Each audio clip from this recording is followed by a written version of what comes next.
Hello faithful viewers and welcome back to another review. This time we are taking a look at the Marvel Legends Kate Bishop from the Hawkeye TV show.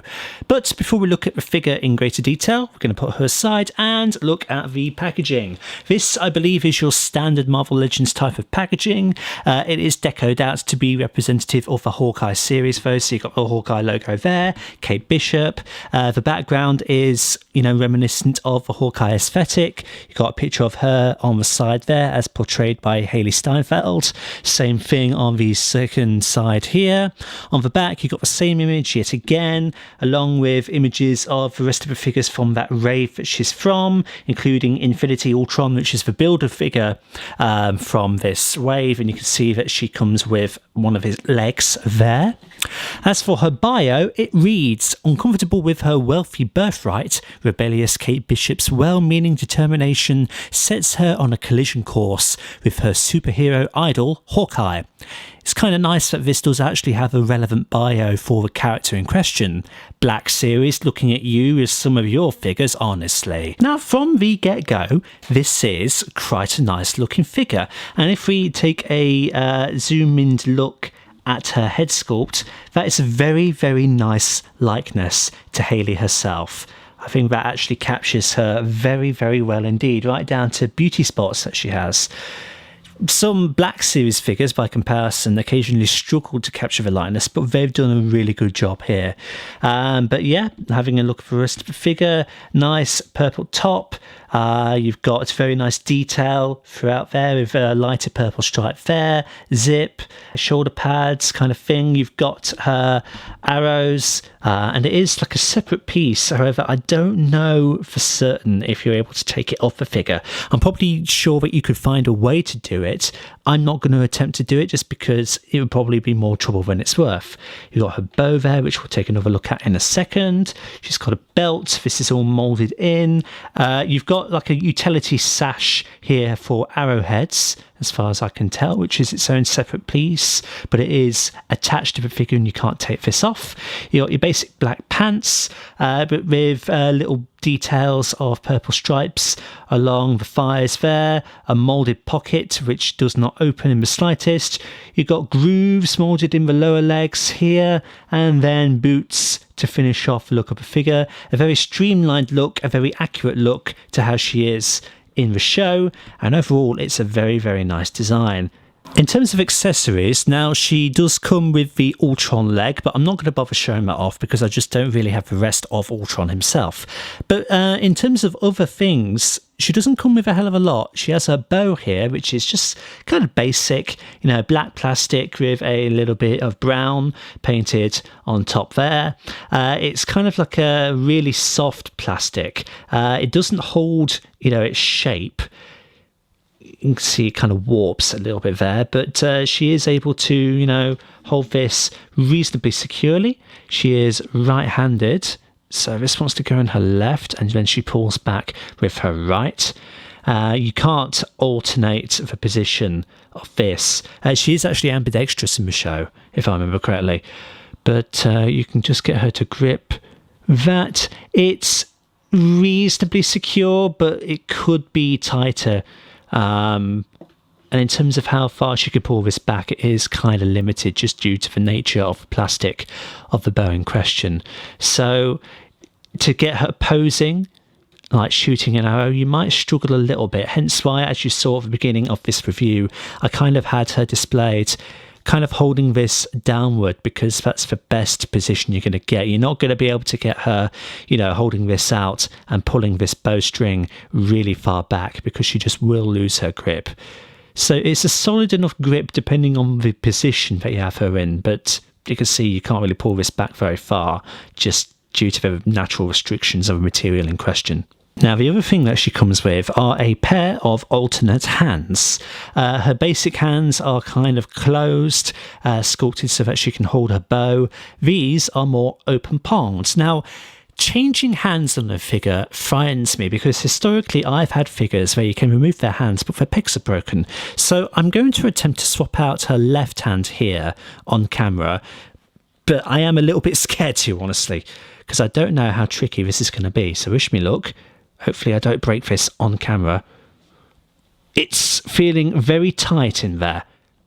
And I'm feeling like I'm going to have to exert a lot of force. And if I feel like this is going to be too difficult to do, then I'm going to just abandon this. But hopefully I'm going to demonstrate how easy or hard. Oh, there we go. That's a little bit frightening, I'm not going to lie. And then to push this in, there we go. Nice click. And just like that. I'm just going to default her to these fists, I think, because I just don't feel comfortable swapping these out all the time. And there appears to be the same level of articulation on both. So really just choose the hands on how you want her displayed. I'm going to stick with these ones personally. In terms of articulation then, Kate's head is on a ball joint, so she's got 360 degrees of swivel. Despite the fact that she's got a long ponytail, it is flexible enough to get round the quiver of arrows that she's got on her back. So there's no restriction there whatsoever. She can look up about that far, and then she can look down about that far. Unlike modern Black Series figures, her neck doesn't appear to be on an independent joint. I prefer that personally, so that's good.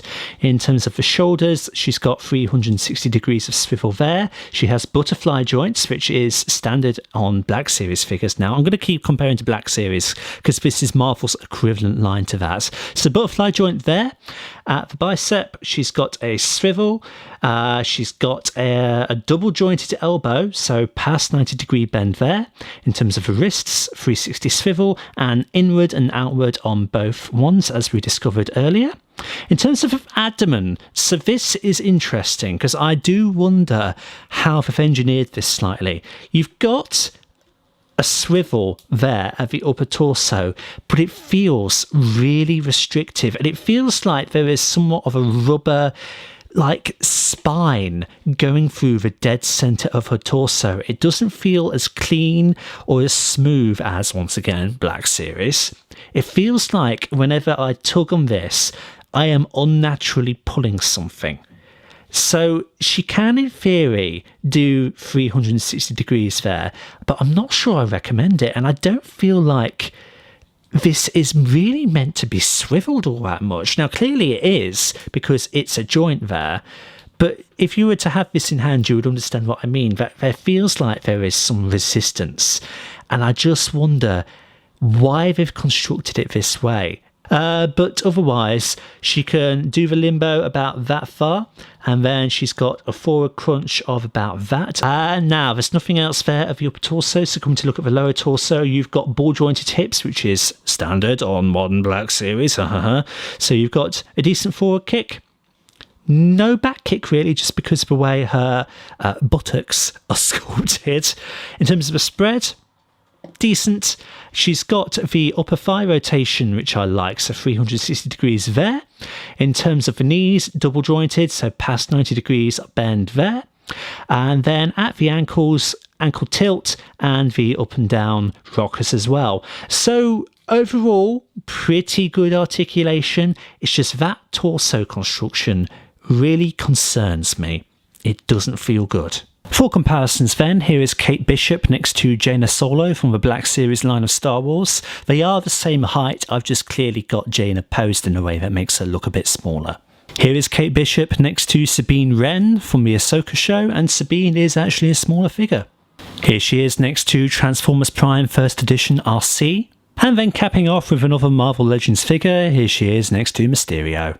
So overall, what do I think of the figure? Well, it's tricky, because on the one hand, she looks really nice. She's very faithful to the representation of Hailee Steinfeld, and, you know, basic articulation is pretty good. But there are just one or two niggling things about it. Number one, the primary one, is that torso articulation, which just confuses me and concerns me somewhat.